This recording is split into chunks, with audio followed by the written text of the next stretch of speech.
Halaman 169, keutamaan Al-Quran.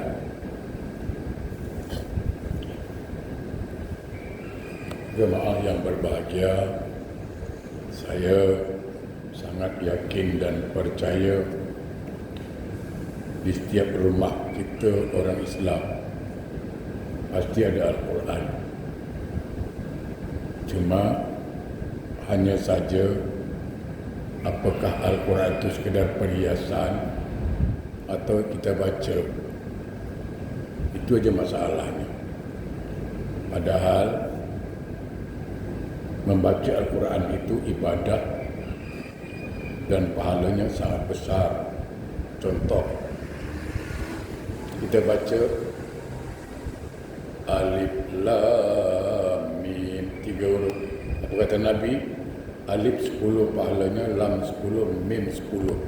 Baru baca Alif Lam Mim dia dah 30 pahala. Bayangkan kalau baca Fatihah berapa huruf? Bayangkan baca satu surah berapa huruf? Jadi jujur kita katakan, kita tak sangat ngata orang, ngata diri sendiri. Kita banyak rugi. Nantilah di akhirat nanti kita akan menyesal ketika kita dapat pahala nikmat baca Quran dalam kubur. Baru kita cakap apa? Ya Allah, andai kata aku tahu begini balasannya dalam kubur tentang baca Quran di dunia, tentu aku hari-hari nak baca Quran. Tapi kan dah terlambat. Ya? Biasalah orang kita menyesal dan last menyesal lah. Ya? Nah, mudah-mudahan dengan membahas keutamaan Al-Quran ini membuat kita makin rajin baca Quran. Saya teringat kisah seorang jemaah saya umur 70 tahun lebih. Kalau silap saya duduknya dekat Pasir Ris. Dulu selalu ngaji di mana? Yang Jepat, dekat Stirling Road. Saya tak usah sebut namanya lah. Dia memang rajin baca, rajin datang ke majlis ilmu, rajin ikut majlis zikir, rajin. Dia rajin lah. Tapi dia tak tahu baca Quran. Tapi suka dengar lah. Dan saya kasih tahu dia belajar. Dia cakap apa? Saya dah tua Ustaz. Saya bilang belajar ni sampai masuk kubur. Talabul ilmi faridatun ala kulli muslim wal muslimati. Utlubul ilmi minal mahdi ilal lahdi. Menuntut ilmu itu wajib hukumnya baik laki-laki dan perempuan, dan menuntut ilmu itu dari ayunan sampai ke liang lahat. Artinya selagi nafas itu ada, kita wajib menuntut ilmu. Nah, alhamdulillah dia yakin, dia belajar dari tak tahu baca Quran, dari tak tahu baca Quran dalam tempoh 6 bulan. 6 bulan saja. Lalu dia jumpa, Ustaz, dengarkan baca Quran saya boleh? Saya pun terkejut. Dia punya semangat 6 bulan lalu boleh baca Quran. Ini kan, lalu saya tanya macam mana perasaan nak ajar sekarang. Dia cakap apa? Tak ada kebahagiaan yang paling bahagia saya rasakan sekarang bila saya tahu baca Quran. Wah. Jadi jemaah jangan tak, malu tak payah, cerita malu ni ketepikan dulu. Ketepikan dulu. Ya. Pertama kita belajar dulu Al-Quran, cara baca Quran. Tak apalah, panggil ustazah perempuan rumah, tak apa, pelan-pelan. Belajar Quran, mungkin pelan-pelan belajar terjemahannya apa dia gitu. Jangan ada kata malu. Rugi kalau kita tak tahu baca Quran. Al-Faqih menuturkan dari Muhammad bin Al-Fadil, dari Muhammad bin Ja'far, panjang ini, dari Abdullah bin Mas'ud radhiyallahu an, ia berkata bahawa Al-Quran itu dapat memberi syafaat dan akan diterima syafaatnya. Artinya Quran itu boleh menjadi penolong kita di akhirat nanti dan diterima, pertolongannya diterima. Jadi Al-Quran ini boleh memberikan syafaat kepada kita, membantu kita di akhirat nanti, dan syafaatnya diterima oleh Allah Subhanahu Wa Taala. Jadi ini kelebihan Al-Quran. Maka saya katakan, jamaah yang berbahagia, banyak sekarang orang tua dia bangga anaknya pandai nyanyi. Baguslah. Oh, dia bangga betul. Anak dia ikut nyanyi, suara macam Salim, suara macam Black Dog Bone. Suara dia bagus. Engkau bantailah, tak apa. Bangga punya anak dapat punya kelebihan, tak ada masalah. Tapi selalu saya katakan, banggalah punya anak tahu baca Quran. Kenapa? Saya tidak mendalui, tapi pengalaman lah. Sama ada percaya atau tidak, orang Jawa cakap up to you. Tetapi bila anak kita tahu baca Quran, faham baca Quran, biarkan dia merantau kemanapun, jangan pernah takut. Jangan pernah takut soal hidup. Tidak ada orang yang susah gara-gara anak pandai baca Quran. Dia tak akan terlantar hidupnya. Anak itu tidak akan terlantar dalam hidupnya, kerana Quran akan memberikan syafaat, bantuan pada dia. Ini kelebihan Al-Quran, dan saya banyak melihat itu. Ada satu anak, saya lupa nama dia, dan saya pernah ajak ke Singapura dulu. Dia orang pulau. Tidak terfikir oleh orang tua dia kalau anaknya akan pergi beberapa negara. Tidak terfikir oleh orang tuanya kalau anaknya akan pergi Mekah dan Madinah, kerana kehidupannya susah. Tapi karena anak dia memang semangat belajar Quran, dan memang alhamdulillah karunia Al-Quran, dia menang beberapa musabaqah, dan alhamdulillah beliau pernah dibawa ke, tak salah saya, ke Belanda lah, ke Europe, Turki, Mesir, dan terakhir Mekah, Madinah. Beberapa negara itu dia pergi. Kenapa? Fadilah Quran. Banyak kita jumpa. Jadi yang punya anak, cucu, bagi dia semangat belajar Quran. Maaf, saya katakan, banyak kita jumpa.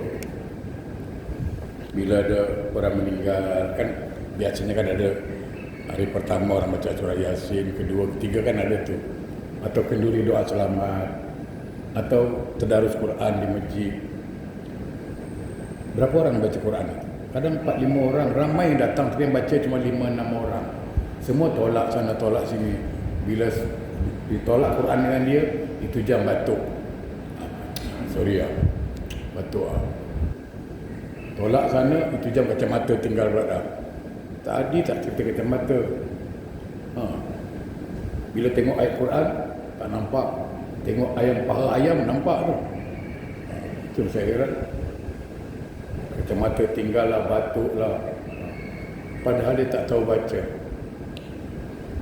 Umur dah tua, sayang. Tapi kalau dia baca Quran, sorong Quran, langsung dia sambut. Itu bagus. Begitu dia sorong Quran, dia pun A'udzubillahi minasyaitonirrajim. Orang pun tengok. Bismillahirrahmanirrahim. Was-samaa'i wat-tariq.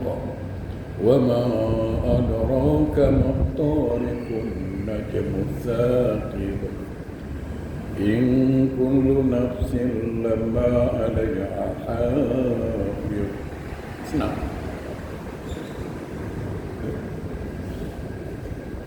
Jadi Quran itu nanti akan menjadi syafaat, akan memberikan pertolongan pada kita. Tentu dengan syarat kita faham Quran, baca Quran, belajar Quran.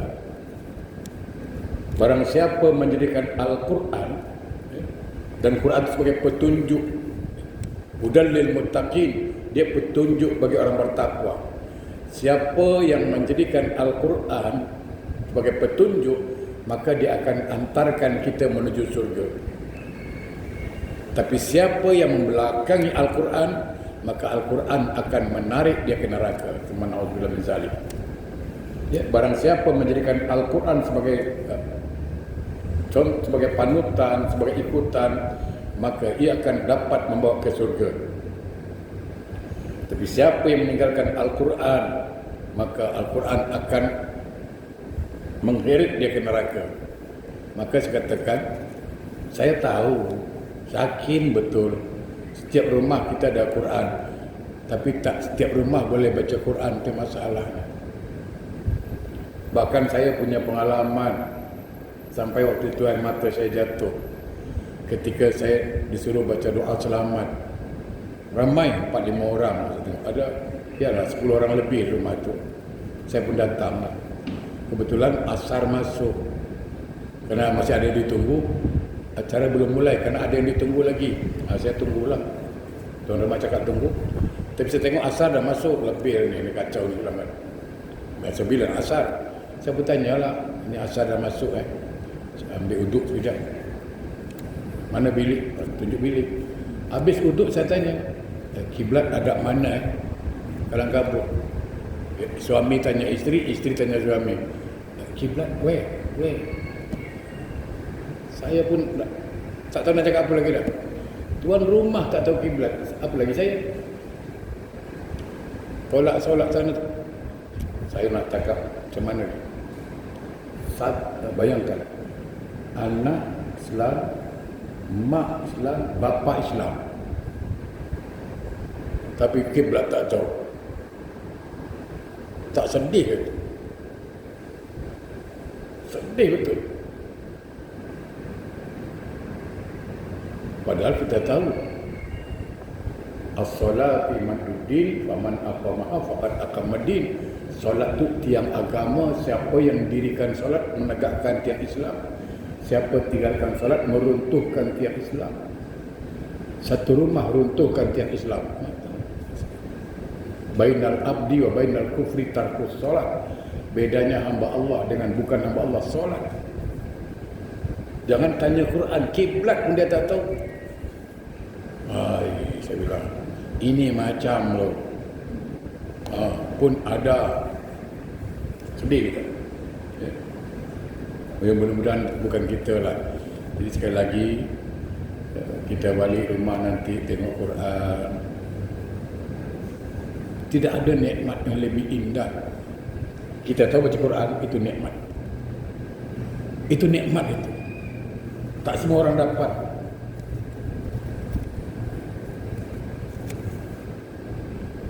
Dengan sanad yang sama dari Al-Hamasi, dari Habib bin Abu Sabit, dari Nafi' bin Abdul Haris, bahwa dia adalah kepercayaan Umar radhiyallahu anhu di Mekah. Nah, ketika bertemu dengan Umar dalam ibadah haji, Umar bertanya kepada Nafi', siapakah yang kamu percayai untuk menangani Mekah? Artinya apa? Ditanya, siapa yang kau boleh percaya wahai Nafi'? Untuk memimpin Mekah ni lah. Maka Nafi menjawab, wahai Amirul Mukminin, saya tidak menemukan orang yang lebih pandai dalam masalah Al-Quran daripada dia. Maka Umar berkata, benar, sesungguhnya Allah Ta'ala mengangkat atau menurunkan derajat seseorang karena Al-Quran, dan Abdurrahman bin Abu Abza termasuk salah seorang yang diangkat derajatnya karena Al-Quran. Al-Quran kalau Ya, baca dah pahala betul lah. Tapi kalau kita fahami yang kita baca, tengok, sudah baca, tengok tafsir, tengok terjemahannya. Jadi kita bikin program lah. Kalau di tempat saya ada program, tapi kita mungkin bukan tak boleh buat, boleh. Siapa cakap tak boleh buat? Malaysia boleh, kita tak kata boleh. Cuma mau atau tak mau je masalah. Saya punya jemaah, ada program 1 juz 1 hari. Ada jemaah saya lagi, 1 majlis taklim khatam Quran 1 bulan ada. Itu macam-macam program lah. Nah, kita tak usah cakap 1 juz lah. 1 juz 1 minggu, dah cukup lah tu. Boleh tak buat? 1 juz 1 minggu. 30 minggu ni khatam lah Quran. Bayangkan 6,606 sekian ayat. Kita berhitung sekarang. 6,600 sekian ayat. Ya kan? Satu huruf, berapa huruf dia tu? 6,600 sekian ayat, berapa huruf? Banyak hurufnya tu. Nah, satu huruf 10 pahala. Bayangkan. Sayang Cik Fah, sayang Cik Fah. 30 minggu dah khatam Quran. Nanti bikin program kedua, aku baca Quran, aku nak tengok makna dia apa. Itu. Bikin program. Ya. Saya sampaikan dulu. Paling tidak inilah amalan, ini paling tidaklah pesan Rasulullah SAW kepada Sayyidina Ali. Paling tidak ini amalkan, bagus. Kata Rasulullah, Ali, jangan lupa selepas subuh, ini selepas solat subuh lah, selepas subuh, pokoknya selepas subuh, bacalah surat Al-Ikhlas 10 kali saja. Selepas solat subuh atau selepas subuh, lepas berzikir, lepas berdoa, semua dah selesai lah. Kata Rasulullah, Ali jangan lupa baca surat Al-Ikhlas 10 kali. Siapa yang membaca surat Al-Ikhlas 10 kali selepas subuh, maka dia terhindar dari perbuatan maksiat. Walaupun setan berusaha mengganggu dia, walaupun iblis berusaha menggodanya, Allah selamatkan orang ini. Kenapa? Kerana fadilah dia baca surat Al-Ikhlas 10 kali. Tak lama tu, tak habis pun 5 minit. Selepas doa, selepas berzikir subuh, baca A'udzubillahi minasyaitonirrajim. Bismillahirrahmanirrahim. Qul huwallahu ahad, Allahus samad, lam yalid wa lam yulad wa lam yakul lahu kufuwan ahad. Bismillahirrahmanirrahim. Qul huwallahu ahad, Allahus samad, lam yalid wa lam yulad wa lam yakul lahu kufuwan ahad. Bismillahirrahmanirrahim. Qul huwallahu ahad, Allahus samad, lam yalid wa lam yulad wa lam yakul lahu kufuwan ahad. 10 kali. Tak salah, laju-laju macam itu cukuplah. Jangan baca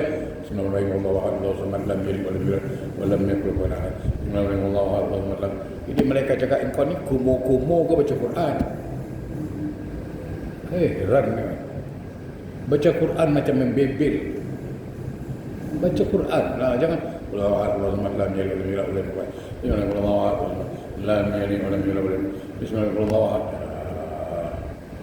itu bukan baca Quran, itu kumo-kumo kau.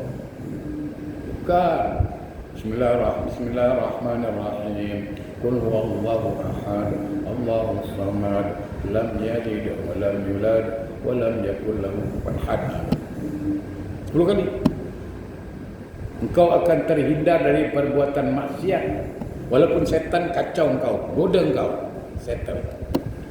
Habis malam, pesan Rasulullah lagi pada Aisyah, sebelum tidur jangan lupa khatamkan Quran. Aisyah pun heran, suruh khatam Quran bila nak tidur. Bila nak tidur, suruh khatam Quran. Aisyah tanya, "Ya Rasulullah, macam mana aku nak tidur? Nak khatam Quran?" Rasul senyum. Panjang hadis tu. Apa kata Rasulullah SAW? Bacalah surah Al-Ikhlas 3 kali. Siapa yang baca surat Al-Ikhlas 3 kali, maka samalah dia dengan mengkhatamkan Al-Quran. Kenapa? Kerana Al-Quran itu isi 3: akidah, syariat, akhlak, termasuk sejarah. Nah, surat Al-Ikhlas itu bahagian daripada akidah. Jadi tidur, jangan lupa Bismillahirrahmanirrahim. Allahu ahad, Allahu samad, lam yalid wa lam yulad wa lam yakul lahu kufuwan ahad. Baca.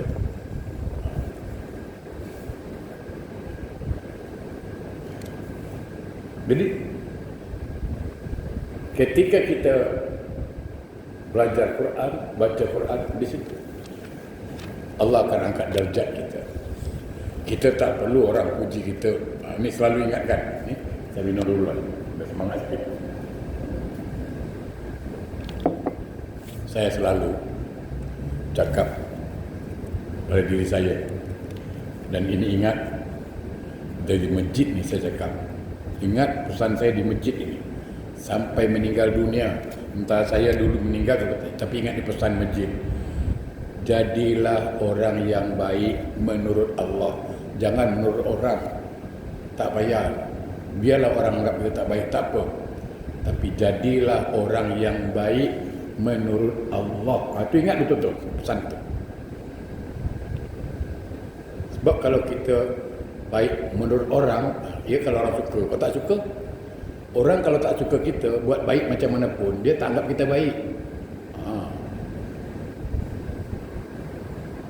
Kalau orang tak suka kita buat baik macam mana pun kita, dia tak pernah anggap baik. Makanya jangan fikirkan, jadilah orang yang baik menurut Allah.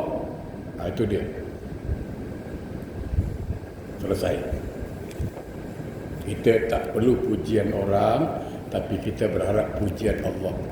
Itu dia. Ya? Itu pesan tu. Baik-baik. Jadilah orang yang baik menurut Allah. Al-Faqih menuturkan dari Muhammad bin Al-Fadil lagi, dari Mahmud bin Ja'far, dari Ibrahim bin Yusuf, panjang lagi ni. Yang intinya dari Abdullah bin Mas'ud radhiyallahu anhu. Mana dia berkata, sesungguhnya Al-Quran itu adalah jamuan Allah atau hidangan Allah. Jadi Al-Quran itu adalah jamuan, hidangan, santapan, ya? Atau makanan yang Allah berikan kepada kita. Maka pelajarilah jamuan Allah itu sedapat-dapatnya. Artinya belajarlah Quran. Yang penting bacaannya tu tajwid, baca betul-betul. Mula-mula belajar dulu. Nanti belajarlah cara baca makhrajul huruf, macam mana sebutan huruf. Di YouTube pun banyak sekarang apa? Ya, banyak. Sekarang internet ni apa yang tak ada? Orang jual laki pun ada, jual bini pun ada. Betul, di internet tu apa yang tak ada? Janda tulis tu, saya janda umur 50 tahun, ingin siapa yang nakkan saya. Tengok, ada di dekat. Ada bangsa, ada diskon 30% lagi dah sat. Apa yang tak ada di internet tu? Janda kesepian, perlu teman. Dah Ustaz dalam hati saya ni.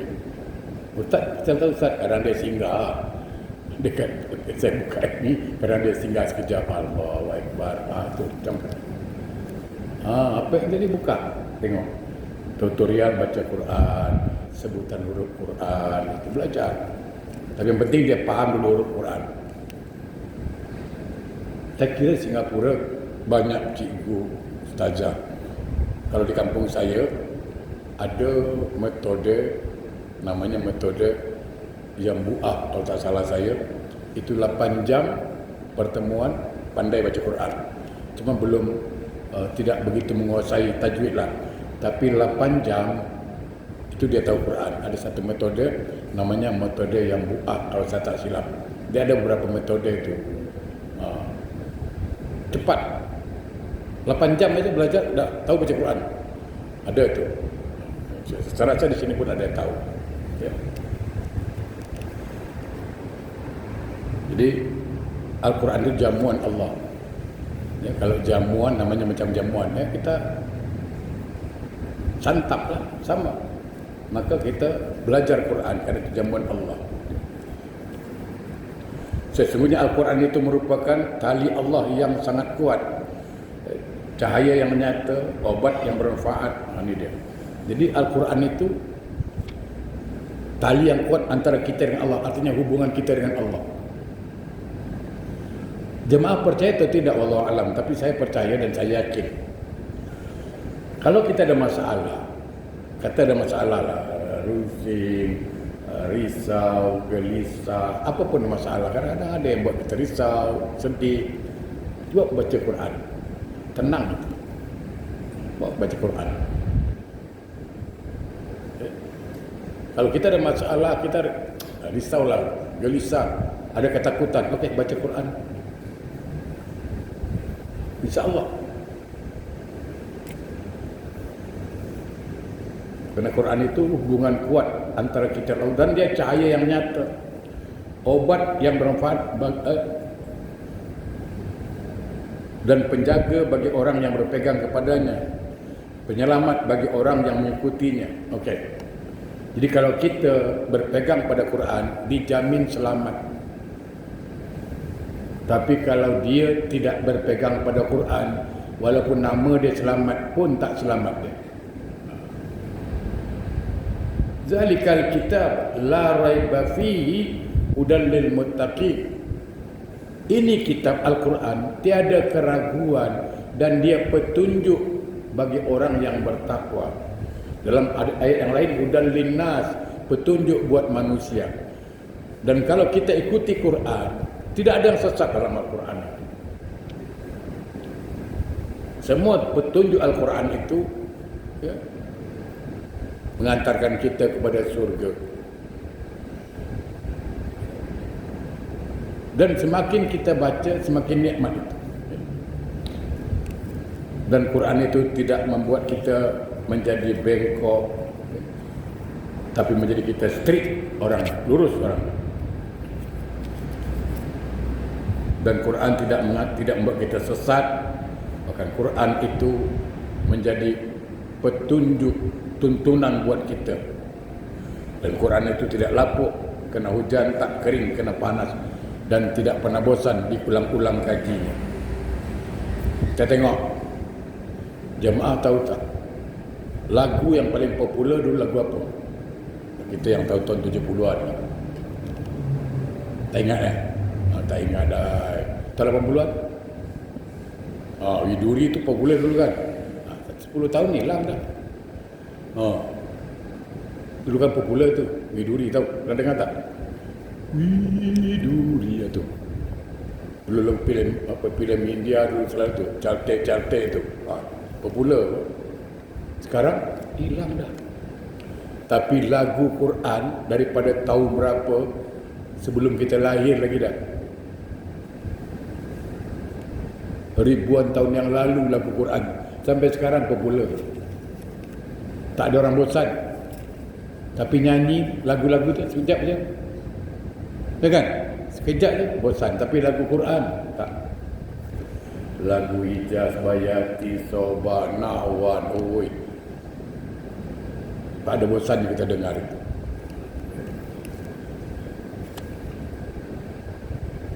Dan siapa yang baca Quran, Allah beri pahala. Setiap huruf berapa? 10. Nabi kata apa? Aku tak cakap alif, lam, mim itu. Alif, lam, mim itu 10 pahala, tidak. Tapi alif 10, lam 10, mim 10.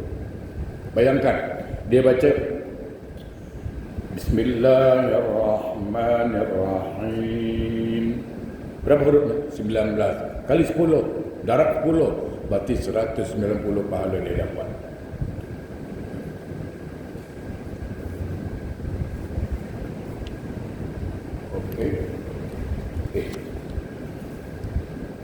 Al-Ma'si meriwayatkan dari Abu Saleh, dari Abu Hurairah radhiyallahu an, dan Nabi SAW beliau bersabda, Silakan buka halaman 171. Terjemahan. Barang siapa melapangkan saudaranya yang mukmin dari satu kesulitan di antara kesulitan-kesulitan dunia, maka Allah akan melapangkan baginya satu kesulitan pun di antara kesulitan-kesulitan akhirat. Okey. Ini nasihat bijak. Nasihat Rasulullah SAW yang diriwayatkan dari Abu Hurairah radhiyallahu anhu. Ini man nafasa an akhihil mu'min kurbatan min kurbatid dunya nafasallahu anhu kurbatan min kurabil akhirah. Okay. Artinya siapa yang melapangkan, siapa yang menolong, siapa yang bantu saudaranya, orang-orang beriman kerana mereka menghadapi kesulitan, ya, di antara kesulitan dunia, kita tolong mereka, kita bantu mereka, fakir miskin, anak yatim, orang-orang tak mampu, maka Allah akan melapangkan baginya satu kesulitan di antara kesulitan akhirat. Jadi sekali kita tolong orang-orang susah, nanti di akhirat Allah tolong kita. Semakin banyak kita tolong orang-orang susah, maka semakin banyaklah pertolongan Allah pada kita. Okey.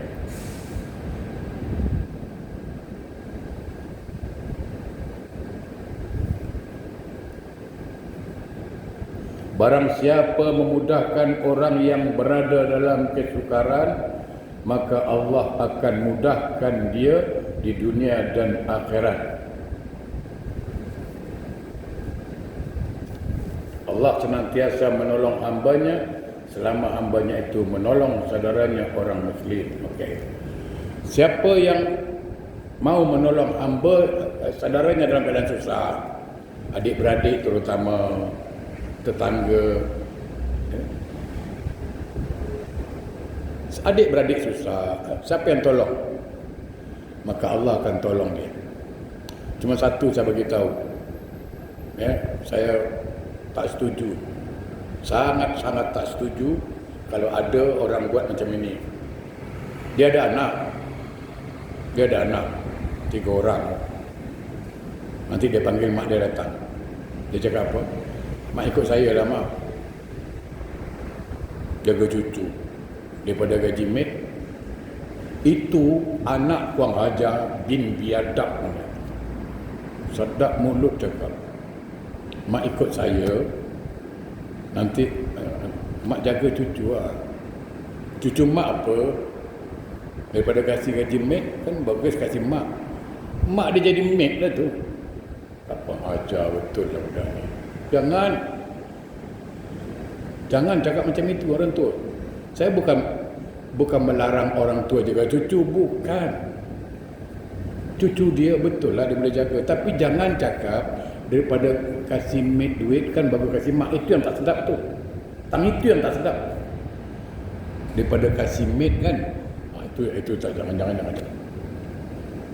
Minta tolong jaga mak cucu, tak ada masalah. Yang kita tak suka, ada cakap ujung tu, daripada kasih maid mak, harus kasih mak. Kan mak dia jadi apa? Maid kan? Oh, kacau dah ni. Tu anak-anak yang tak ada agama tu macam tu lah. Jangan. Atau gini, ada juga tu, mak datang rumah, boleh apa? Kami nak pergi umrah dengan abang. Baguslah. Mak jaga rumah boleh? Mak jaga rumah. Kalau pun dah jadi kita tu. Mak dia tu tak lebih ada keperluan. Saya nak pergi umrah dengan suami, mak tolong jaga rumah sambil jaga cucu. Apalah jadi macam ini. Yang namanya orang tua dia mahu ajalah.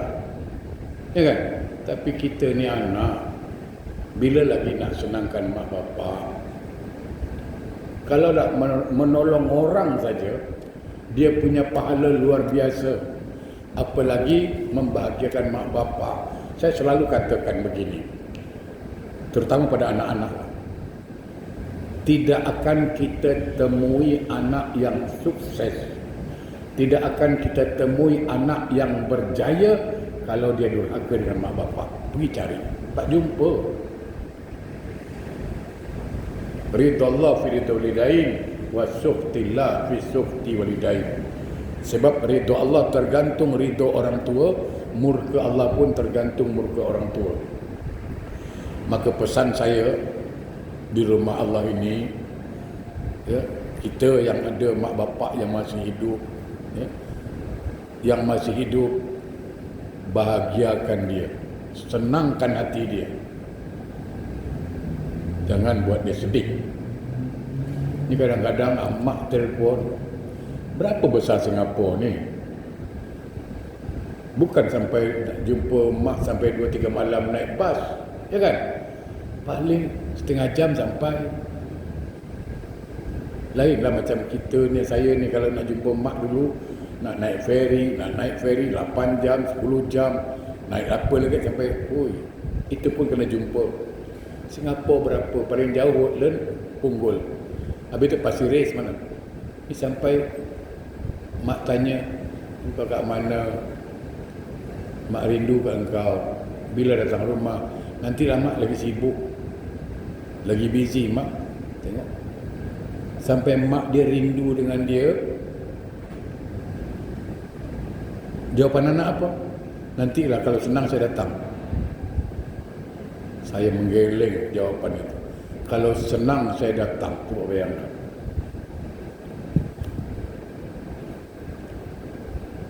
Memberikan rasa rindu mak kepada anak itu sebenarnya apa? Mengazab mak tu, mengazab dengan rasa rindu dia. Jangan buat sedih orang tua. Bila mak cakap mak rindu, tak usah lama-lama cerita, mak saya datang. Ya, saya jumpa beberapa kawan punya kedudukan, istilah kasarnya lah, ciak boliau lah. Dia punya duit tak habis makan lah. Dia punya harta sampai dia cakap, Ustaz, saya tak tahu macam mana nak habiskan duit. Nah, sampai begitu cakap dia. Bukan macam mana cari duit, saya tak tahu macam mana nak habiskan duit. Begitulah banyak duit dia. Tapi bila mak dia telefon, apapun pekerjaan dia berhenti. Itu kelebihan dia. Bila mak dia telefon, langsung kalang kabut. Ya mak nak apa mak? Itu. Kau sihat? Sihat mak. Mak ada apa? Tak ada mak, rindu. Langsung mak rindu ya mak tutup. Langsung cabut. Mana? Mak aku rindu langsung dia pergi. Itu baru betul. Ini tak. Halo. Apa mak asyik telefon terus? Orang tidur Tengok. Orang sibuk lah. Tak ada. Mak nak dengar suara engkau. Tengok. Mak nak dengar suara engkau. Kalau kau ada waktu datanglah rumah. Nantilah tengok kalau ada waktu. Sekarang lagi sibuk lah mak. Mak jangan telefon-telefon ni, lagi sibuk tau. Astaghfirullahalazim. Kalau dah tak ada, sibuk menangis, meraung-raung.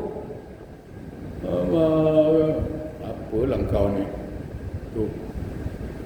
Maka saya katakan, kalaulah menolong orang lain pun, membahagiakan orang lain pun, dia punya fadilah luar biasa. Apalagi membahagiakan mak bapak, membahagiakan adik-beradik. Ada satu kawan saya, saya dah lama tak jumpa dia, tapi saya angkat topi kalau jumpa dia. Saya angkat respect habis lah. Ya. Dia wanita solehah. Saya katakan wanita solehah. Satu hari jumpa saya tanya mana suami awak. Dia tak jawab. Saya tanya balik, suami awak mana? Ada ustaz. di rumah. Kenapa tak bawa? Dia tak jawab. Saya tak puas hati kerana dia dekat dengan saya dulu. Saya datang rumah dia, di situ saya tahu betul dia ni. Saya bilang, ya Allah, surga tempat kau. Kenapa? Suami tak boleh bergerak. Jadi dia ceritalah, kenapa Batu Riau ni tak pernah bawa suami. Saya pun heran juga. Nak kata janda ke dia ni? Kalau janda jelas pula cerita dia kan, nak masuk ke apa, betul-betul. Ali tak ada. Saya datang rumah dia, itulah. Saya tengok suami tak boleh bergerak, stroke. Tak boleh bergerak langsung. Itu dia ngasih makan, dia apa-apa, dia mandikan. Saya langsung minta maaf dengan dia. Kenapa saya salah anggap. Kenapa dia tak bawa suami dia? Kan gitu dulu tu. Ternyata saya datang rumah dia. Situ dia cakap, macam mana aku nak bawa, macam ni keadaannya. Tapi Allah bijaksana. Dia punya anak baik semua. Itu dia bilang bagus. Dia, memanglah suami dia tu walaupun sakit, ada pencen memang. Tapi anak dia baik semua. Semua anak dia tanggungjawab. Mak, jaga bapa. Soal nafkah, jangan fikir. Itu pula bagus. Itu dia mandikan suami dia, dipasangkan baju. Sampai saya tak tahan, air mata saya jatuh waktu itu. Saya bilang, saya tinggalkan dia. Kalau membahagiakan orang lain saja, besar pahalanya, apalagi membahagiakan suami dalam keadaan begitu. Membahagiakan orang tua, membahagiakan keluarga, subhanallah. Jadi sekali lagi saya katakan, siapa yang memudahkan seorang hamba, apalagi saudaranya, maka Allah akan mudahkan urusannya nanti, baik di dunia maupun akhirat. Barang siapa melewati jalan untuk mencari ilmu, maka Allah akan memudahkan baginya jalan ke surga. Nah, siapa yang belajar menuntut ilmu, insya-Allah Allah akan mudahkan jalannya ke surga nanti. Orang yang selalu melangkah ke majlis ilmu, insya-Allah Allah akan mudahkan kakinya nanti melangkah ke surga. Dan tidaklah berkumpul satu kaum di salah satu rumah, dan tidaklah berkumpul satu kaum di salah satu rumah Allah atau masjid dengan membaca Al-Quran dan mengkaji isinya, melainkan ketenteraman akan turun pada mereka. Rahmat Allah akan menyelimuti mereka, malaikat akan mengelilingi mereka, dan Allah menyebut-nyebut mereka kepada makhluk yang berada di sisinya. Artinya apa?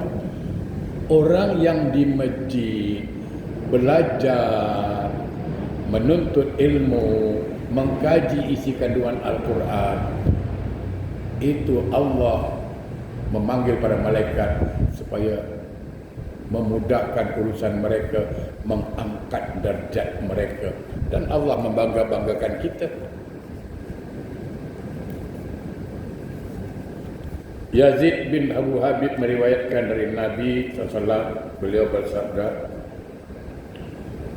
"Man istazhara al-Quran khaffafallahu tabaraka wa ta'ala an abawayhi al-azaba wa in kana kafirai." Barang siapa mempelajari Al-Quran, maka Allah yang maha pemberkah lagi maha luhur akan meringankan siksa kedua orang tuanya meskipun keduanya itu kafir. Itu tadi saya bagi tahu awal-awal anak kita ajarkan Quran. Mungkin kita tak boleh ajar, ustaz yang ajar, hantar madrasah. Selagi anak kita baca Quran, selagi itulah kita mendapat pahala. Andai kata kita dikubur bermasalah, diazab, selagi anak baca Quran, Allah ringankan azab kubur kita. Jangankan orang Islam, walaupun bapaknya bukan Islam, mak bapak dia bukan Islam, akan diringankan azabnya kerana fadilah anak baca Quran. Makanya saya katakan, banggalah punya anak tahu Quran, banggalah. Ya. Kita bangga anak pandai nyanyi. Maka jemaah kalau datang rumah saya tengok. Datang rumah saya, bila datang kasih tahu. Kereta, makan, ada. Kita kasih settle ya. Cakap nak makan sepedas. Tengok. Pukul 4 petang, cuba tengok. Ada 60 anak kecil belajar Quran. 60 lebih. Sekarang sampai 70, 80.